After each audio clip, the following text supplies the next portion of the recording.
Hello class, it is your instructor Mike. I am here in Minnesota this week and I'm unable to host our normal class. So what I'm going to do is I'm going to talk about a photo shoot this week where, since I'm in Minnesota, I'll make the best out of it, and I'm going to talk about what I do to go do a photo shoot. I'm going to show you my camera bag, what I use, and then I'm going to take you on a little photo shoot tonight and we're going to shoot some long exposure, and I'll show you how I do that.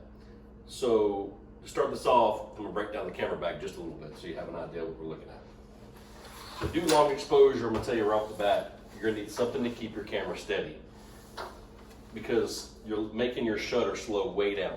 So to make your camera shutter be steady, I'd suggest either propping your camera up on like a table, or if you can have it, have a tripod. And I definitely am going to use a tripod. So I'm going to actually get my gear ready today. So for tonight, when I go out when it's dark out, I'm not fumbling a lot of my gear prior to getting there.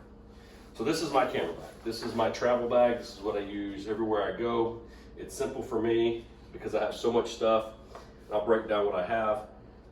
And for you guys who just have the small camera bag with just your one lens, that's great. But there's some key things you probably should have in that camera bag also to make your photo shoot a lot easier to use. The first thing I always have is, of course, my tripod. I keep it on the outside of my bag. It doesn't take up a lot of room. This bag's actually designed for that. You can get tripods easily nowadays as cheap as 15, 20 bucks.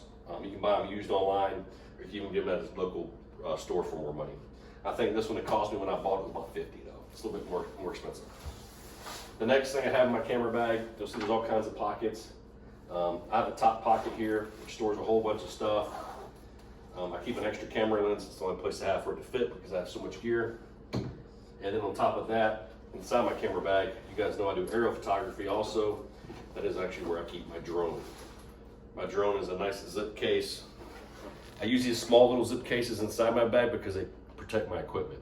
So that's my nice little drone case. Makes life a little easier.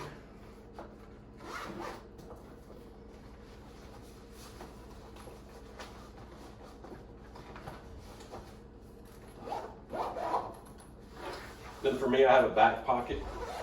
My back pocket contains a lot of my extra drone stuff. I have an iPad in there for when I fly my drone. I connect my drone to it.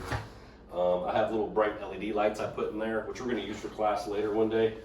And I keep them in my bag also because those little bright lights are great for even doing portrait photo shoots.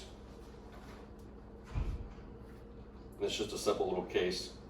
These little lights, you can buy them cheap on Amazon. They're not very expensive. Some are way more expensive. They just light up and they get really bright and they light an area up so when you do photo shoots. So I'll throw that back away, put it back away.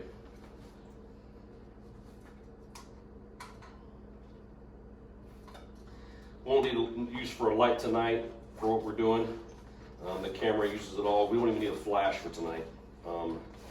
I don't always keep a flash in my bag because for me it takes up a lot of room and I hardly ever use one. I do have one, and it's something if I do carry, I throw in an outside pocket, drop it in there, strap it in, and good to go. The next thing I carry is my mount for my drone stuff. You'll see that hanging on the side. That's just another thing I carry. Then I open up my case, and this is where I keep all my camera stuff. Things that you probably should have. If you have a manual shoot camera, you always want to have an extra spare battery.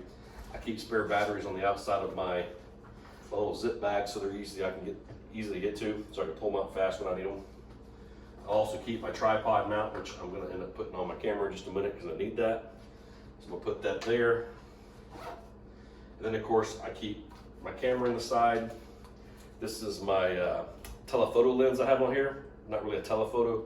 It's more of a portrait / zoom lens. We'll talk more about lenses in future in class, but this lens is designed to shoot not wide angle shots, so it's not great for landscape photos, but it's great for shooting photos of people, babies, or just a good lens if you're traveling doing things. It's a 24 by 105. The 105 gives you the zoom in effect. 24 is a more standoff shot. A lot of time we shoot portrait in like 35 or 50 millimeters. We'll talk about that more later in class, but that's the lens you'd use for portraits. So tonight, before I go out, I won't even be using this lens. So I'm gonna take it off while I have it. Something else I always keep is a lens cap cover in the back in my bag, so I can attach it back to my back to protect my lens. And I'll put that on the side.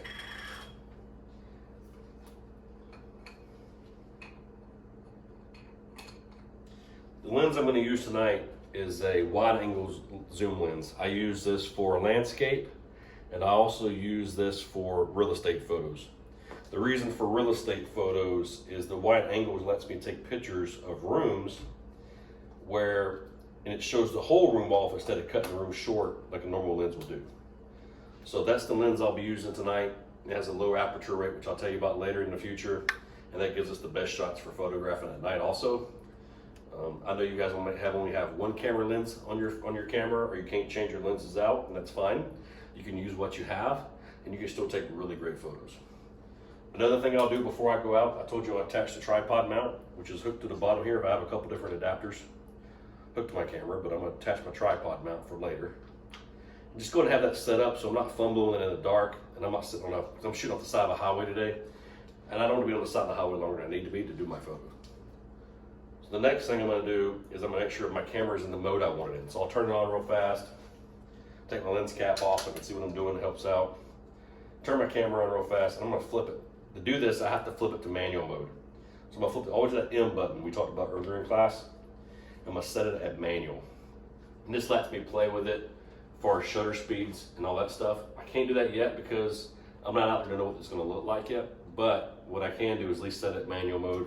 Make sure I got the settings right, my tripod mount mounted, get my lens cap back on, and turn my camera off and get ready for tonight. So once that's set up, it's all ready to go. I can throw it back in my camera bag. Another thing I keep in my bag is my drone controller. This controls the drone. Just a nice little, talk about zip cases. Just keeps everything intact, ready to go for when I go to fly a drone. It's easy to pop out, get going, take pictures without messing around too long. And the other thing I always keep, I have a charger on the back of the plug back here if you can see it. I'm charging an extra battery for the camera just to get things ready. And I keep a little zip bag in the bottom that keeps all my controllers and charging gear. That way if I go out of town like I am now in Minnesota, I have all my charging gear and I'm ready to go for my photo shoots while I'm here. So just to give you a heads up what's going to happen tonight, I'm going to go out. My lovely wife's going to assist me for a minute and actually shoot video for me. But we're going to go out and do what we call a long exposure photo shoot.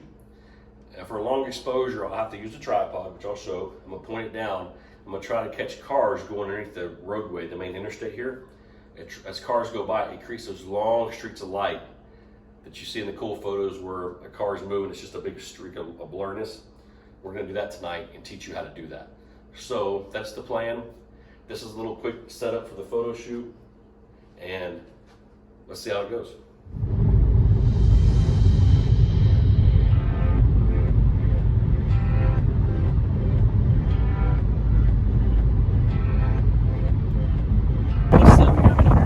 Oh, it's going.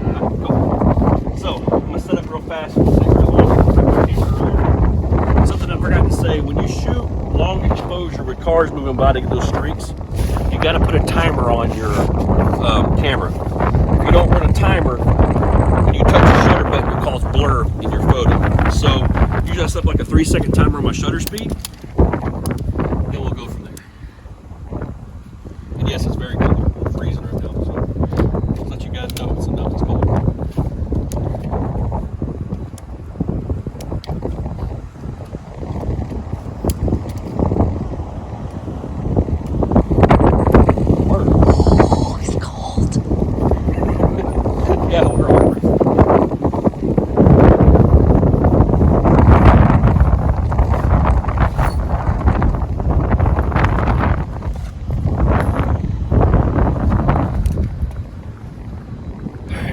Lens cap, this will actually be pretty fast, guys. It'll take a while to shoot this.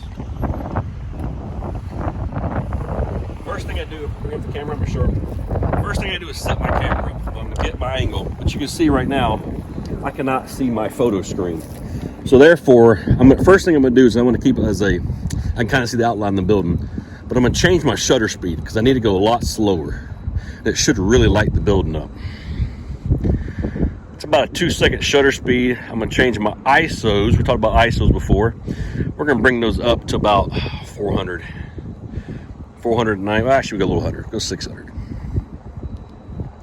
That can really slow down my shutter speed, because for this we want a long shutter speed so we get a cool cars going by.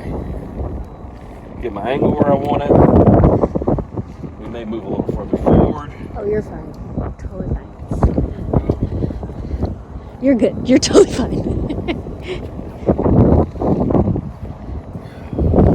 Make sure it's straight. You got people coming around, that's okay. Now I'm going to set my timer. So it's important to have a timer set, because if like I said, if you don't, when you click the shutter speed, it's going to be weird. You'll see I have timers here. I'm going to set my timer down to like 2 seconds. That's all I need. We're going to do a test shot.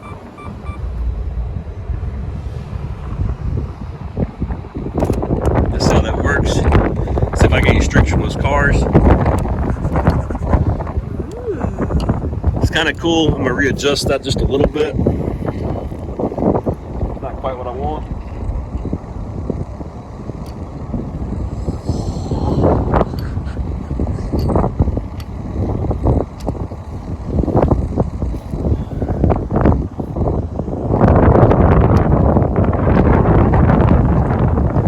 What are you doing? Camera keeps tilting. I'm trying to level my photo out, guys. That's what I'm doing.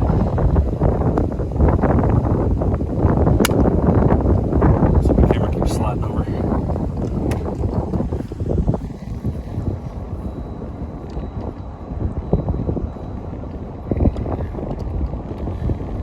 I can fix that in editing, but I'm trying to do it here.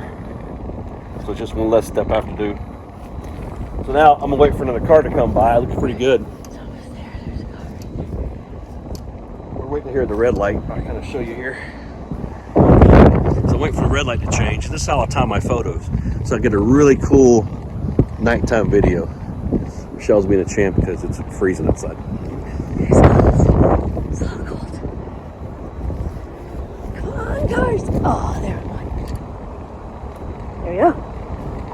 See if I can get one. It'd be nice if I had a little bit more traffic. Come on, car. There we go.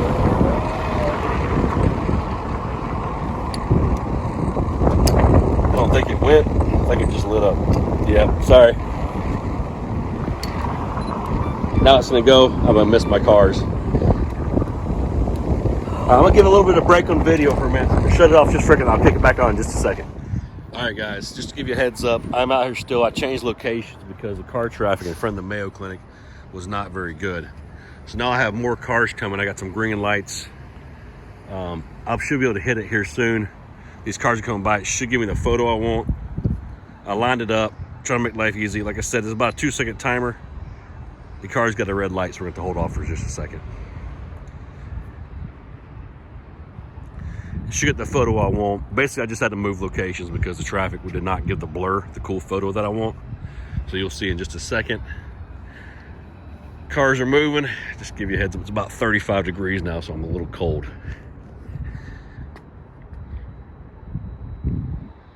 This is cool to do, though. You find a busy street, you want to see some cool effects on photos. You got to have the timer set up so you don't bump the camera, because if you get too much wiggle, then like I said, the cameras can cause a very blurry photo. And it's not going to show. You want just the cars to be blurry and not the buildings themselves. So you have to set it up with a timer. I do about a 2 second, 5 second timer, whatever's easiest for you. Just one of those settings. So now I should have a red light. I'm gonna get a focus. I'll press and hold, and I should get a good photo.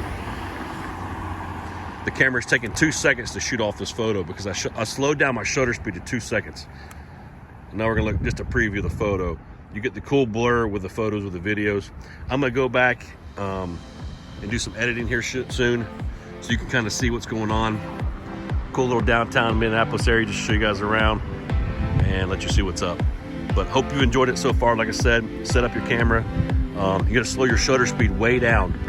Usually about 1.5 to 2 seconds to get these cool photos. I'm gonna shoot a couple more, then I'll be back with you guys in just a minute.